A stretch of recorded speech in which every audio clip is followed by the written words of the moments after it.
আজকে greater Cooch Behar people অ্যাসোসিয়েশনের পক্ষ থেকে গ্রেটার কুচবিহার পরিযায়া দীর্ঘদিন যে মানুষগুলো জেল খাটছে সেই মানুষগুলোর আজকের সরকার পশ্চিমবঙ্গ সরকার যে অনুদান দিবার চাইছে আর কি। আজকে জেল থেকে বেফুসুল ছাড়া হওয়ার 12 বছর হয়ে গেল, কিন্তু এই মানুষগুলো কোনো অনুদান পায়নি। তার জন্য আমরা এই মানুষগুলো নিয়ে আমরা ডিএমের মারফত রাজ্যের যে মুখ্যমন্ত্রী তার আমরা জানতে চাই, তোমরা যে প্রতিশ্রুতি দিয়েছেন সেই প্রতিশ্রুতিটা বাস্তবায়ন করো। গ্রেটার কুচবিহার আন্দোলন পরিযায়া এই পর্যন্ত 237 জন লোক মিথ্যা মামলা দিয়ে সরকার জেল খাটাইছে এবং এই মানুষগুলো বেফুসুল খালার হয়েও ফিরেছে। এই মানুষগুলোর কোনো কর্মসংস্থান নেই।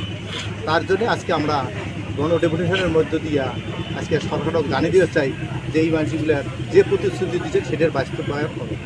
সেটা 2005 থেকে শুরু করে 2005 সালে আমরা 20 সেপ্টেম্বর যে আমরা অনশন পরিযায়া সেদিন যে 2 জন মানুষ মারা যায়, তারপরে 56 জন মানুষ জেলবন্দি হয়।